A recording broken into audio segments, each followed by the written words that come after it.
This is CIUT 89.5 FM. My name is Valentino Assenza. You're listening to Howl, and happy July the 25th, 2017 to you all. I don't know what national day this is today. There's a national something day for everything. I know yesterday was National Yada Yada Day for any Seinfeld fans. I don't know what today is, but whatever. Today for me is National Fatigue Day. So for any of you listeners listening and thinking that I might sound a little bit like Eeyore tonight, I'm not unhappy. I'm just very, very tired because my wonderful property management company, who I will not give any free press to, zero.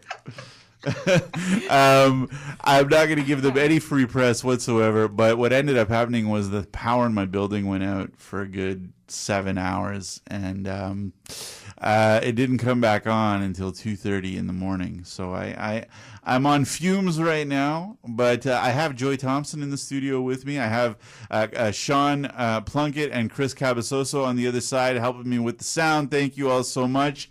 Michelle Alfano is currently waiting, and parliamentary poet laureate George Elliot Clarke is going to be coming by. Him and Michelle are going to be part of a Love Poetry Festival going on Saturday, July the 29th, 2017. So they're going to be talking about that. Who knows, they might read some poetry also if we can twist their arm enough. But what we're going to do is the first half we're going to be talking to Joy Thompson, and we're going to start the show off by listening to a track of hers called Doo-Wop Days. Here it is for you on CIUT 89.5 FM.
This is CIUT 89.5 FM. My name is Valentino Assenza. You're listening to Howl, and that beautiful track there was Doo-Wop Days from Joy Thompson.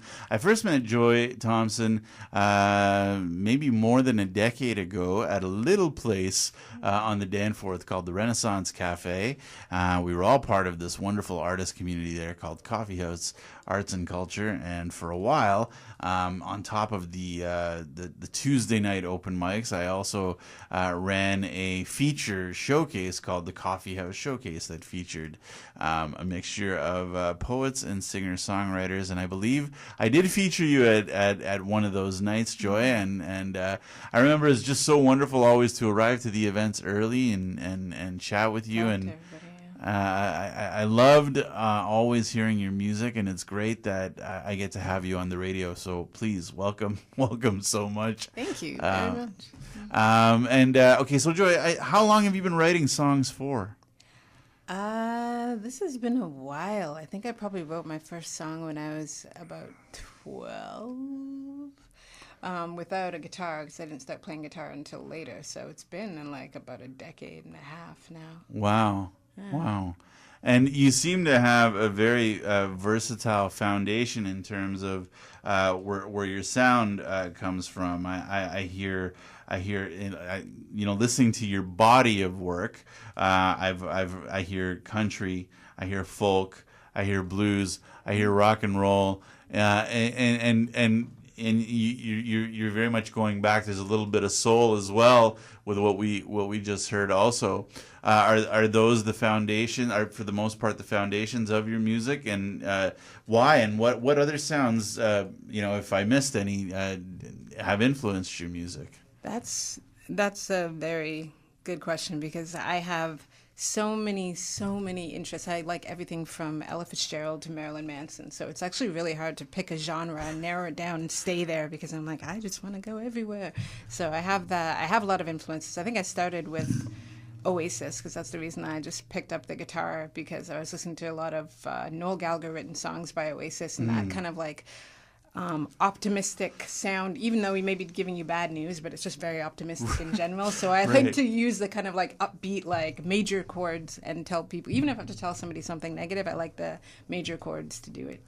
Oh yeah, I think the album is What's the Story, Morning Glory. Yeah. That was I mean, for me in high school, that was a pretty big album. I guess it was an anthem for a lot of people, right? Everybody asked one another, "Where were you while we were getting high?" Kind of thing, exactly. Right? But I one of the things that I love about your music too is that you're not afraid to show how much fun you're having, whether it's with the lyrics or the music that you're blending in behind it.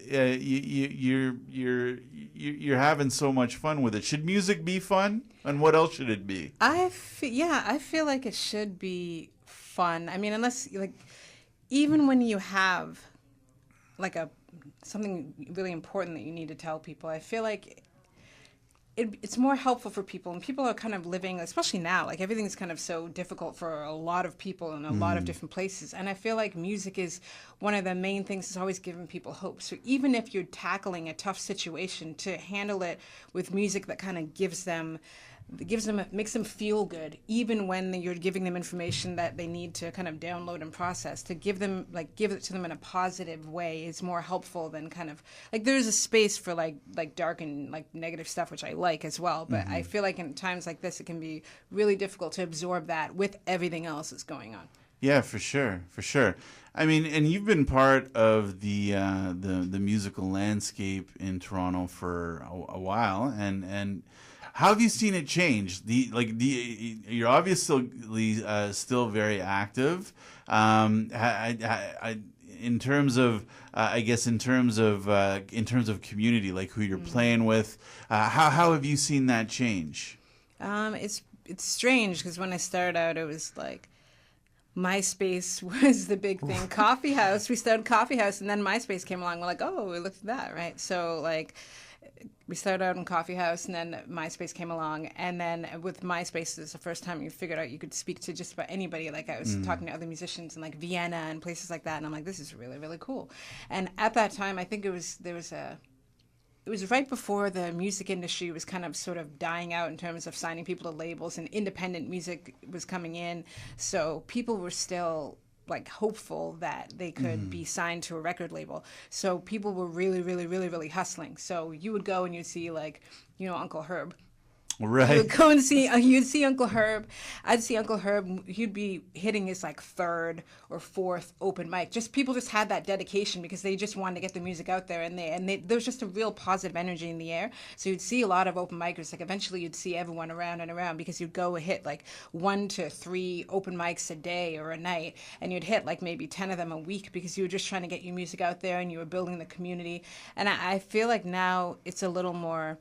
It's I'm not going to say lazier, but people are a little more complacent about it. Like, whereas before you go to an open mic and you would go there and you'd you'd listen to yourself, but you'd also be there to make friends and be part of the community. So you'd stay for longer. Yeah. And now it's kind of like you play, you leave. Like people don't have the same kind of like camaraderie, I guess. That's interesting, right? And you touched on an interesting point there. I mean, social media, it's a sort of a double-edged sword, it would seem, right? Because here is this wonderful platform for you to get stuff out, and it can reach so many people.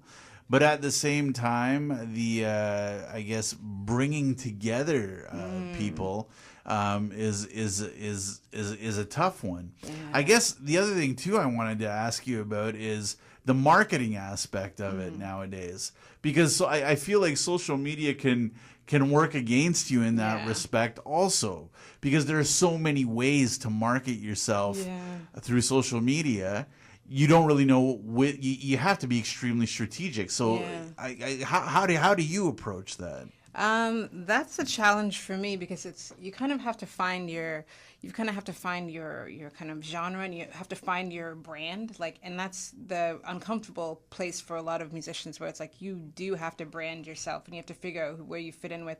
And even like if you can find like a company that you think works best with you and you can pitch your songs to them or something, you kind of have to find where you fit in and kind of push in that direction. So like product placement, placements on commercials and like TV shows that would fit your genre, whereas you weren't really doing that before. And it's really strange to think of yourself as a product, which is something that musicians, when you had a label, you didn't have to think of that. You just like, I'm an artist, I'll just write la la la.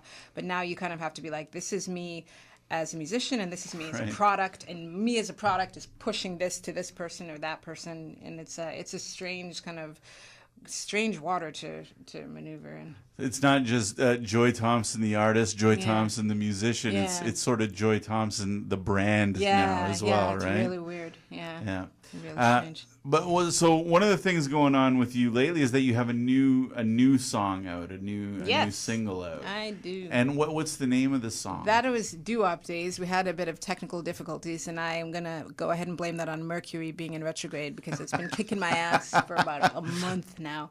So it's called Doo-Wop Days. It's on iTunes. You can stream it on Spotify and Deezer, and it's basically kind of like talking about the fact that music back in the day, like even though times were really tough, music used to make you kind of feel good, and people would kind of, it was well crafted, and people would try to write songs like it was like poetry, and it was like positive kind of like poetry, and it was people would put music on so they could either learn something like Bob Dylan, or they put music on so they could feel good, and how it's kind of changed from that to, I don't know if I can swear here, so I'm not gonna do that. You can. Bitches and hoes.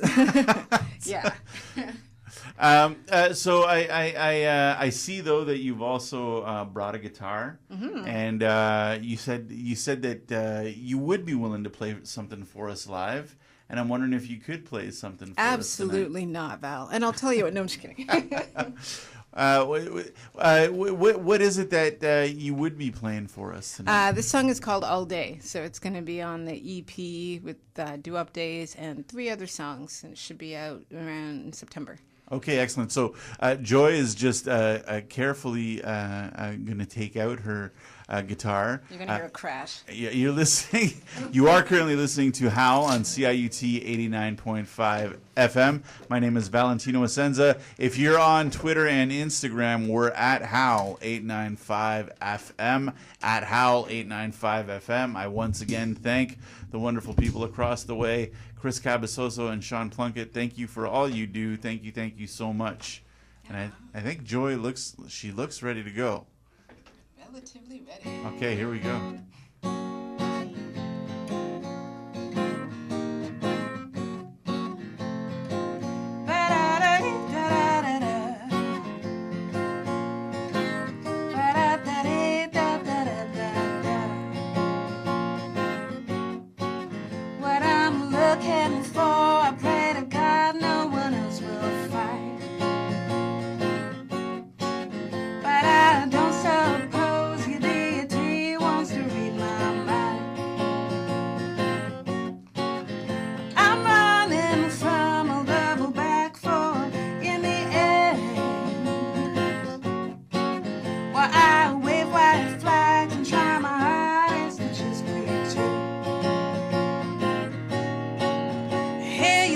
looking for something true, you better find a way, yeah, to bring it back to you. You could spend all day fighting for the words to say what you wanna say. You could spend all day, but da da da da da. So chill out, I tell myself every single day, and just be yourself, whatever that means anyway. And don't think too much about the words floating in my brain. Don't worry if it's my career going down the drain. I hear you looking for something true, you better find a way, yeah, to bring it back to you. You could spend all day fighting for the words to say what you wanna say. You could spend all day, but da da da da da da, ba da da da da da da, ba da da da da da da, ba da da da da da da, ba da da da da da da da. This is CIUT 89.5 FM. My name is Valentino Assenza. You're listening to Howl, and we just listened to a wonderful live in-studio performance from singer-songwriter Joy Thompson. Thank you so much. Thank you. I took a 30-second video of that. Cool. I hope you don't mind. That's It was beautiful. That was so beautiful. Thank you. Now, you've toured quite a bit, not just within the country, but also outside of the country. I did a strange musical theater rock opera on a tall ship in Greece. Wow. What was that like? It was very weird. It was weird. It was weird. Yeah, it was really strange. Like, it was just really strange. Like, it was a bunch of we're all like kind of, like on the fringe kind of artisty people just going from town to town, just like singing like these really weird, bizarre songs about climate change, like in these like kind of like really, really intense kind of musical pieces. And like, yeah, it was cool. It was really, really cool. Like, I never imagined I'd end up in a situation like that. I guess other song ideas must have come to you. Yeah, I didn't really end up writing a lot because I think I was so drained from because I was playing like a war refugee, so there was a lot of like intense kind of energy, so I got so drained from doing that. I just slept a lot after that. In terms of because the show here largely talks about writing, and whether that's poetry, whether that's songwriting, whether that's movie writing, playwriting, whatever. We always, at some point in time, talk about that process. On that particular trip, I guess songs didn't come to you. No. What kind of and I guess it might be a broad question, sort of a loaded one, but what kind of a zone do you have to be in to write a song? When will what's it? Tell me about what the songwriting process is for Joy Thompson. An idea comes to you, and what happens? Do you have the melody? Do you have the words? How does it all come together? It's strange because sometimes I'll go to sleep and I'll dream and I'll have like a song in my head and I'll wake up and I'll try to record it like really, really fast. But like lately, for the longest time, I didn't have any songs in my head. I have two guitars. I have like a Yamaha and I have this Norman that I just played on. This Norman's called Baby Jane, and she was in Whitby with my parents, and I just brought her back, and I started writing songs like crazy. They just started popping out. So I guess the guitar is like my muse or something, because songs just started coming out the minute I started strumming. Like, they just like, I kind of strum, and then the melody just I just start trying out melodies, and I don't know, and then from there, like usually I'll record something on my phone. I'll just sing like gibberish or whatever comes to mind, and then after that I'll go and I'll listen to it again and I'll scratch it out and try to make sense of things and try to structure a song around it. And you have such a beautiful melodic harmonic voice. Thank you. It's just gorgeous. Thank you. What do you do to nurse that? I mean, there's singers out there that are listening to you that want to sing as well regularly, and here you are. Like, do you do anything specific to take care of your voice? I wear a lot of scarves. Wear a lot I do wear a lot of scarves, and I use there's this herbal Chinese cough medicine called Ninjom. I like to use that. It's like tastes kind of like honey, and it coats the throat. And then I try to, if ever I get sick, it's like my chakra is actually my throat, so I'm always sick in my throat. So I always try my best to take care of that. And if I can plug a YouTube guy, his name is Eric Arsenault, and he is an incredible like vocal coach. And I just watch all his warm-up videos on YouTube, and they're really, really useful. Like they're really good. Awesome. Now you have a gig that's going to be coming up. I do too.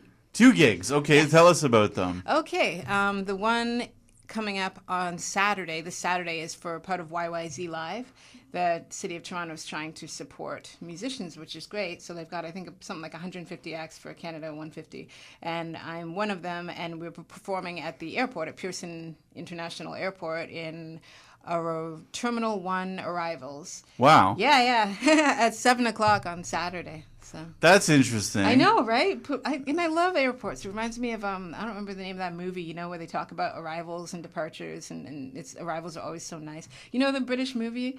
They're always talking. They start in an arrival in an airport, and they have people coming in. Arrivals are such a nice place to be because everyone's so happy, right? That's very true, and that's very. I think for me the challenge would be to be at an airport and not go somewhere. Yeah, that would Maybe be. I will. Maybe I will. Maybe you will. After the gig, put the right. guitar down and Put then the just guitar look at down. the board. And just go. Maybe I have a friend in New Orleans. Maybe I'll just go there. Oh wow! Yeah, you know what? I've never been, and I would so love to Amazing. go. When the song that I just performed, I wrote that song with New Orleans in my head, like this kind of like they have their second line and stuff, and that kind of swingy. That's what was in my head when I was writing that completely. And you know now that I didn't put that together, but that completely makes so much sense. Oh, great. Oh, wow. Yeah, it was wonderful. And so you have another gig as well. What's the other gig? I have a gig on Friday, August 4th with Lisa Marie Kruchuk at Graffitis. I believe Graffitis they're doing a changeover. Either it's closing down or he's selling the place. And so it's probably the last gig that I'll play there. It's like a hub for a lot of musicians. So I'm playing with Lisa Marie Kruchuk there at 9 p.m. on August 4th. 9 p.m. Yeah, August 9 to 4th. 12, I think, August 4th. Graffitis, and this is on Baldwin Street. That's right, in Kensington Market. Yeah. Cool, awesome. And so if people want to listen to your music, if people want to find out more about what's going on with Joy Thompson, how do they do that? Sure. You can find me on Facebook on Joy Thompson Music, or you can follow me on YouTube, Ms. Joy Thompson, MZ Joy Thompson. And my song, Doo-Wop Days, is on iTunes, so you can pick it up there, or you can stream it on Spotify or Deezer. That's awesome. That's awesome. Well, what's it like to see that your music's on Spotify? Oh, it's fun. I Shazammed myself. I was like, yes. That's wicked. That's so awesome. Well, Joy, it has been a joy. Thank you. To have you on here, and Thank you very much. I hope we can have you back. Yeah. I'd love to have you back. And please follow Joy Thompson and all the wonderful things that she's doing. The name of her new single is Doo-Wop Days. It's wonderful. It's a beautiful song. Joy, you bring so much beauty and positivity Thank with you. your music, and so glad to have had you on Howl tonight. Thank you very much. Oh, and we're going to go out with one of your songs. Which song is it that Yes. we're going out with? Oh, this is so much fun. It's called You and Me. It's like a gang song. There's like clapping and stomping and stuff like that. Okay, this is You and Me on CIUT 89.5 FM.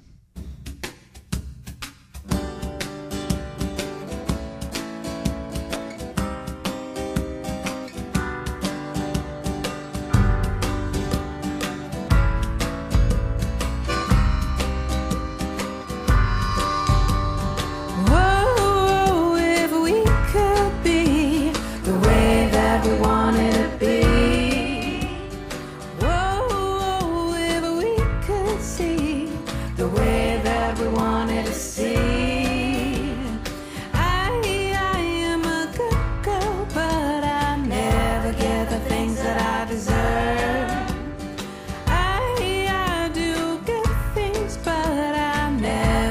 step beyond the learning curve.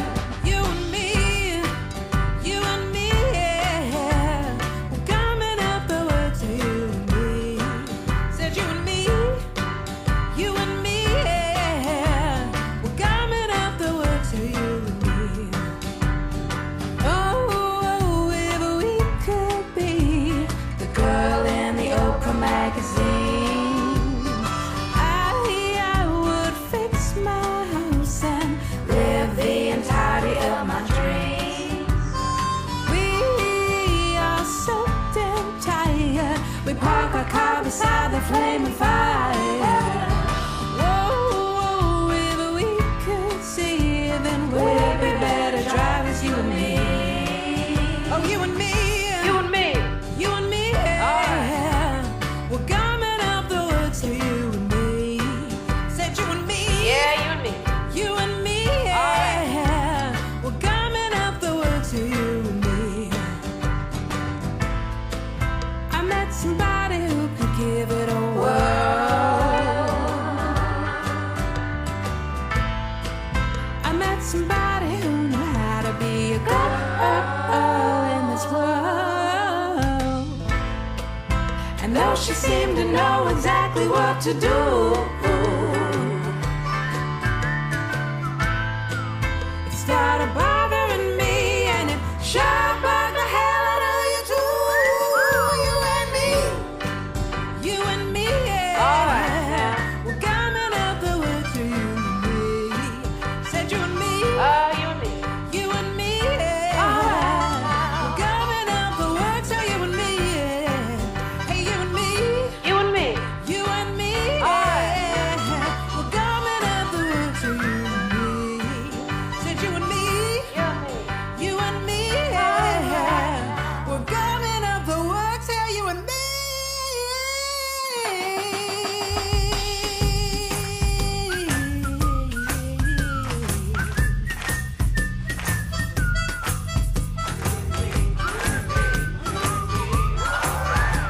We're coming up the words of you and me.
CIUT 89.5 FM, the station that brings you a sonic journey on Across the Universe with Ken Stour. Sunday evenings, 5 to 8 p.m.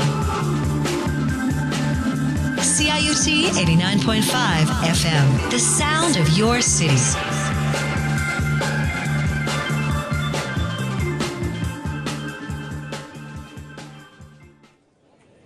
Right here, right now, every day. CIUT 89.5 Toronto. The sound of your city. This is CIUT 89.5 FM. My name is Valentino Assenza. You're listening to Howl, and I'm waving adieu to Joy Thompson. Wow, that was great having her in the studio. And please, again, listen to her wonderful music. But now keeping me company in the studio he's gonna eventually, who knows, he might take my job, but he's so busy right now. As Canada's parliamentary poet laureate, George Elliot Clarke is in the studio with us. He's got so much going on. And with him is Michelle Alfano. And thank you both so much for being here tonight. Thank you so much for the two of you to come into the studio on a school night. Not that there's school going on. But it's Tuesday night, and thank you to the two of you. And now the two of you are organizers of, is it the second annual Love Poetry Festival? That's right. Yes. Love Poetry Festival. Why specifically a festival? Is it a festival of celebrating love poetry or the love of poetry, or is it simultaneous in that regard? Either of you can answer. I mean, you know. Well, Michelle can certainly chime in, but yeah, I think that it's about lovers of poetry, lovers who are poets, and folks who love reading poetry and hearing it read and performed. Robert Priest will be there, and he's probably going to sing a little bit too on Saturday. And then it'll be lots of us simply reciting poetry with gusto, our own, but also everybody will be reading at least one poem by Gwendolyn McEwen and one poem by Milton Acorn. Gwendolyn, okay, and there's a little bit of history. Okay, so last year, the venue that you had was on Ward's Island, right? That was last year, and I guess because of the way that water levels have been, this year it's gonna be at Queen Books. Is that right? That's right. But Ward's Island had a particular significance with Gwendolyn McEwen and Milton Acorn. Milton Acorn. My apologies. No props. I apologize to both of you, and there's no excuse for this, but I am on 3 hours sleep. 3 hours sleep. All right, that's a good excuse. All right. No, it's not. It's not really. But there was a special significance in that regard because of the geography of that location. Because the two of them lived on Ward's Island together. Is that right? Yes, during the brief time that they were actually married, living together as a couple, happily married, it was on Ward's Island. Right. Very briefly. Very briefly. Maybe just to back up a little bit, when George approached me last year, he wanted to honor Milton and Gwen, their relationship, and also their history as these iconic Canadian poets. And he approached me and asked me if I would help organize this event, and he wanted it specifically to be set on Ward Island, and we were lucky enough to, I think it was you, George, right? I think you found the church. We were looking for a venue, and we found this beautiful Victorian church where we had our first reading, and then as you mentioned, we weren't able to go back this year because of the flooding. But the main reason that he wanted to do it, from what I understand, George, is that you wanted to honor them, their role as Canadian poets, and what they represented, and also to bring together new voices in the community of Canadian poets. Yeah, and I also wanted to, inject some pizzazz and excitement and ardor and desire and lust into our proceedings, because as English Canadians and as English Canadian poets, even in my personal humble opinion, we're often a little too erudite and so forth in our expressions, and I thought it'd be interesting to take this love story, which didn't end happily, but use it as the basis for asking all of us as poets and as lovers of poetry to explore the poetry of love, as exemplified by Acorn and McEwen, and at the same time, ironically, to use their relationship as a kind of testing ground for discourses of love, keeping in mind the irony of their relationship not exactly working out. But then again, that's life. That's life, and that's also love. Many of us, unfortunately, I'll add, can talk about love that did not work out. Well, isn't it an interesting paradox, though, that a lot of the times, I know from my perspective, I got into poetry to impress a girl.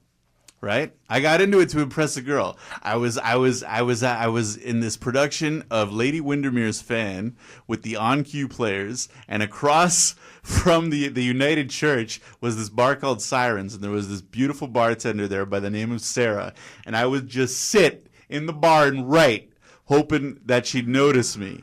And then she's like, "Hey, what's this?" And anyway, and isn't it interesting that poetry is used somewhat as a romantic tool, but the poetry that tugs at the heartstrings a lot of the times is the poetry about heartbreak, right? Like isn't it like? Well, yeah, I'm just wondering what your thoughts are in terms of that paradox,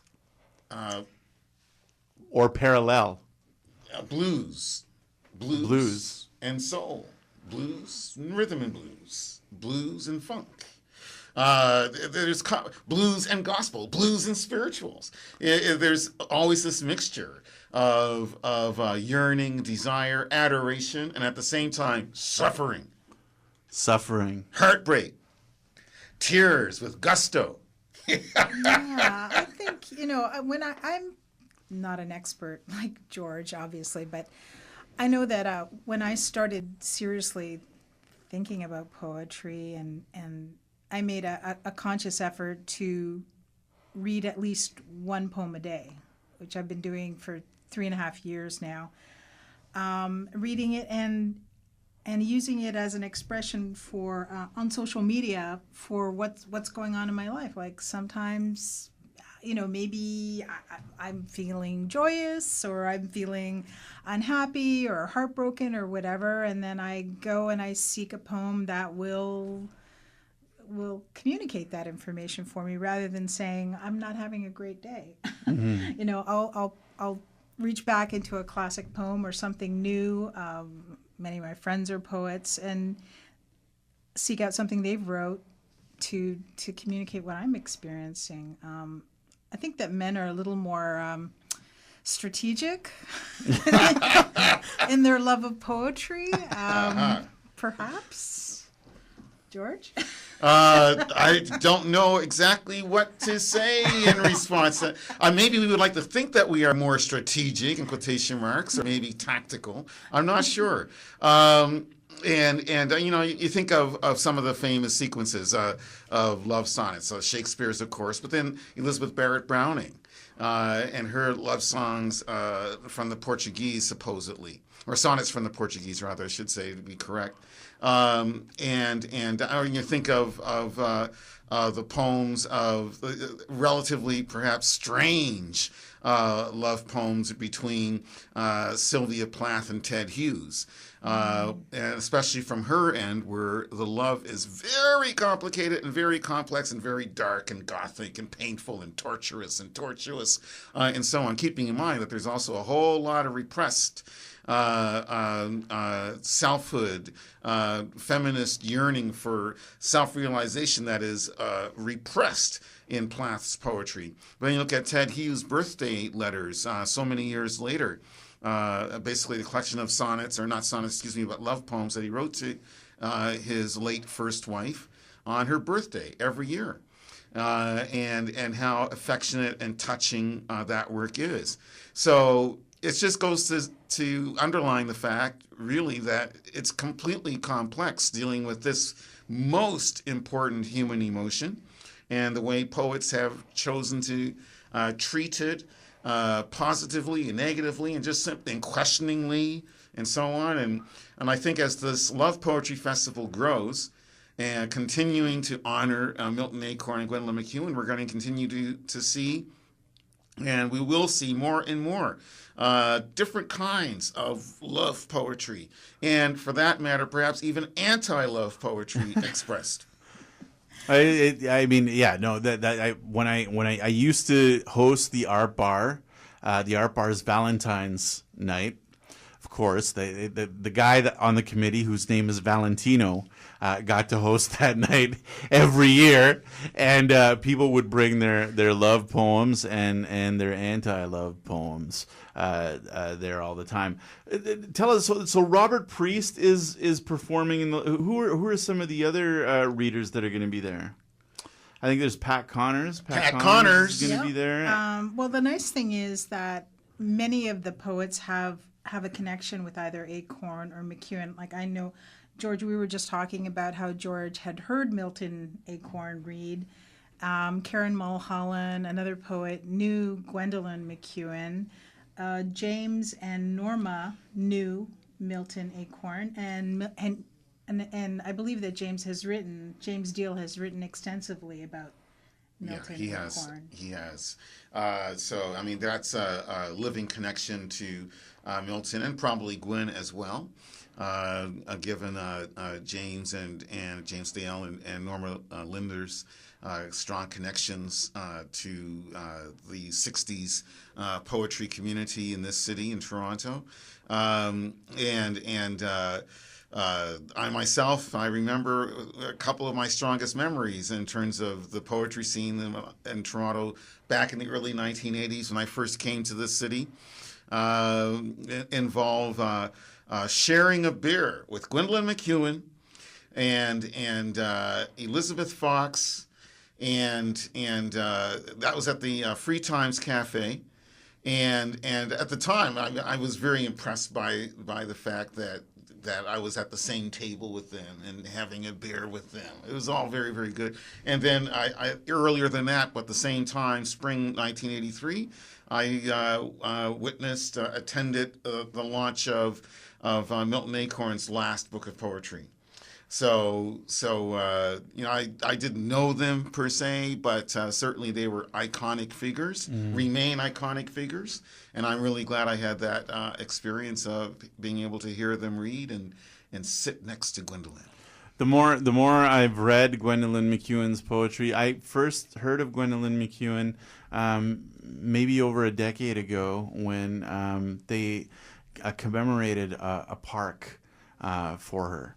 I was at the commemoration, and I honestly had not heard of Gwendolyn before that. And then I went to a family dinner at my Uncle Mike's house, and my Aunt Sedalia had bought a book of hers. And I remember while the family was talking, I was reading this, and I was immediately so inspired, but at the same time I was sorrowful because I felt this need to have wanted to meet such a person while I was reading. And every time I read her poetry, that's exactly how I feel. You guys have a great lineup here. From what I'm seeing here, Charlie Petch is going to be there. Yes. And Banu Zahn is also going to be there. And Banu. And this is happening at Queen Books on Saturday, July the 29th, 914 Queen Street East, just east of Logan. Is that right? That's right.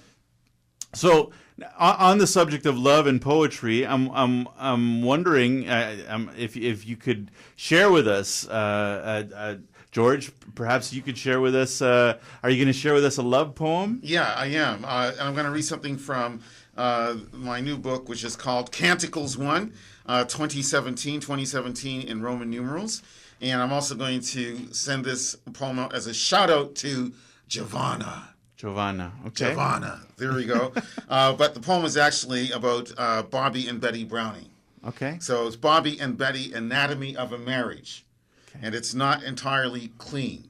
Okay, all right. This is an all-language show. So for those listeners that need to take care of themselves, just a heads up. No four-letter words. All right, okay. In bed, a typhoon's her physique. To grapple her, he's Caliban. Coitus is demolition, not a handshake. It was a headlong, head-first battering. Betty felt Bobby's rod splinter her virginity, then drive hard to her backbone, but she sensed no lethal humiliation. No, she knew luxurious soiling as Bobby manned her, like a vulture pressing down a swan.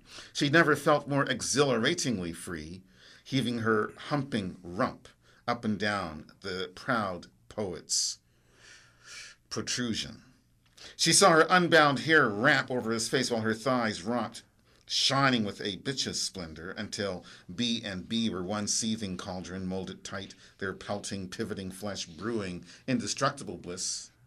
To wed her in church, maul her in bed is Bob's predilection. To champion her gaping lust, stampeding the vixen to an orgy, both his fists clenching her dugs, so the poetess posts beastly snorts, obeying every convulsive impulse, no matter how simultaneously repulsive. Later she can lunch on sermons, scrunch down in a pew, take punch for wine. But now Bob will bound and have her jounce as he pounds.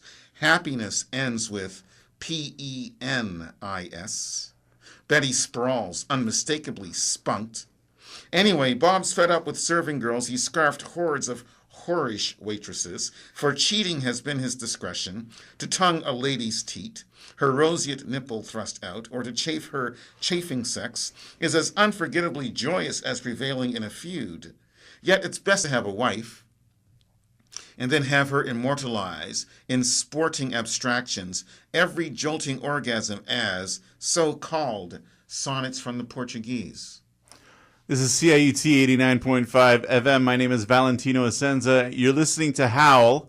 You are not listening to Sex City. Sex City starts at 11 o'clock. It's at 11 o'clock. So in case you tuned in and you're wondering if Sex City started early, it didn't. That was just George Elliot Clarke dropping a poem from Canticles. And thank you for that, George. Thank you so much. We are in conversation with George Elliot Clarke and Michelle Alfano. They are here as representatives of the Toronto poetry community, as representatives of Love Poetry enthusiasts, but also as representatives of the Love Poetry Festival happening at Queen Books on Saturday, July the 29th. And Michelle also has brought something to read. We have spent a good deal of this half of the show name dropping people that have laid the foundation for this poetry community and the theme of this festival, one of which being Gwendolyn McEwen. And Michelle, I believe, has brought something of Gwendolyn's to read. Am I wrong? Yes, I have one of Gwen's poems. It's called A Breakfast for Barbarians. It's from Magic Animals. My friends, my sweet barbarians, there is that hunger which is not for food, but an eye at the navel turns the appetite round, with visions of some fabulous sandwich, the brain's golden breakfast eaten with beasts, with books on plates. Let us make an anthology of recipes. Let us edit for breakfast our most unspeakable appetites. Let us pool spoons, knives, and all cutlery in a cosmic cuisine. Let us answer hunger with boiled chimera and apocalyptic tea, an arcane salad of spiced Bibles, tossed dictionaries. O my barbarians, we will consume our mysteries. And can we slake the gaping eye of our desires? We will sit around our hewn wood table until our hair is long and our eyes are feeble, eating, my people, O my insatiates, eating until we are no longer able to jack up the jaws any longer. To no more complain of the soul's vulgar cavities, to gaze at each other over the rust heap of cutlery, drinking a coffee that takes an eternity, till, bursting, bleary, we laugh, barbarians, and rock the universe, and exclaim to each other over the table of bones and scrap metal, over the gigantic junk heap table, by God, that was a meal. This is CIUT 89.5 FM. My name is Valentino Assenza. You're listening to Howl, and we have just heard a poem from, as read by Michelle Alfano, from Gwendolyn McEwen. You know, I think it's wonderful that you guys are having this festival, and I must in advance apologize for not being able to attend. I must apologize. It is... But okay, I'll tell you, it is for love that I'm missing it because my love's birthday, Angela's birthday, is on July the 29th. Okay. And we're going to be in Grimsby having a Sliders and Caesars party for her. So we're going to be in wine country celebrating Angela's birthday. So we're sort of having our own love festival as well. We'll accept that, George. Yeah, and I think you'll have to arrange for the birthday present next year to be attendance. Okay. At the third Love Poetry Festival. Okay. All right. Well, and that's awesome that there's going to be a third. I think it's great that these themes of positivity exist, even though there might be some anti-love poetry. I think the theme of love poetry is a wonderful thing, just because I do see a lot of negativity out there, right? I mean, these are times. There are people out there that are critical, and these are critical times. But it is nice to kind of step back and have sentiments like these exuded. And I'm wondering if you guys feel the same way, that this is sort of a day where you can allow yourself to bask in these sort of vibrations. We should have had a Love Poetry Festival ages ago. But I'm glad that we have this project now ongoing, and I'm sure it will survive. I'm sure it's going to grow and become something that everybody wants to be part of, because it's as positive as poetry is itself. And I should just correct myself, made a mistake, and I was talking about having shared that beer with Gwendolyn McEwen. I did, but the person who also shared the table was Gail Fox, and the other person who was also at the table on that memorable day for me was Dorothy Livesey. So I just wanted to correct the record there while I can, but to go on to say that, yeah, I mean, this is about positivity, and poetry itself is about life. It's about the life force. It's organic. It comes out of our blood, out of our pulse, out of our breath, out of our lungs, out of our brains. It's extremely body, B-O-D-Y and B-A-W-D-Y, but in the most positive ways. So why not? You know, even for English Canada, we can talk about love. Well, also hard to follow that, but what I wanted to say too is that one of my goals, and I think that George shares this, is that I like the idea of bringing on new voices, new people that perhaps don't have an intimate connection with Acorn or McEwen, like people like Charlie Petch, people like Banu Zan, who, maybe the poetry of Acorn and McEwen might be new to them, or somebody like last year we had Trevor Abes and Whitney French, young, really exciting young poets who, we would like the tradition to continue on, and new people to be introduced to the work of these two icons, because the work is beautiful and it's emotional and it's and it touches us all, and it's a part of our Canadian culture and the landscape. And I kudos to George for thinking of the festival and bringing it to life, and I'm very pleased, very proud to be part of it. See, and I'm wondering too, George, as our parliamentary poet laureate, if you'll be in any way involved with Justin Trudeau in the NAFTA talks, because I think they could use some love poetry. They could use some love.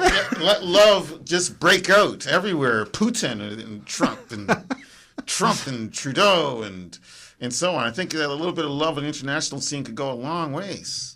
In terms of all kinds of treaties. I know you're teasing us, Val, but I think it's fantastic that I'm not teasing you guys. with the NAFTA reference. Oh, what? No. If anything, I'm teasing the politicians. No. But what I wanted to say is that we need people with George's energy and with your energy to excite people and bring them into the fold and introduce them to I'm sorry old. not to get off onto a political tangent, and I will not get off into a political tangent, but we got a clause in the Constitution, the preamble to the division of powers, Section 91 of the BNA Act, and it says that the Constitution is about bringing peace, order, and good government. Well, when you think about it, peace, order, and good government are all versions of love. I got to put it that way. And when you think about the U.S. Constitution and life, liberty, and pursuit of happiness, it's also about trying to find harmonious, loving, community arrangements. And we haven't gotten there yet. I think we're a bit closer to finding that ideal society than is the United States, unfortunately for them.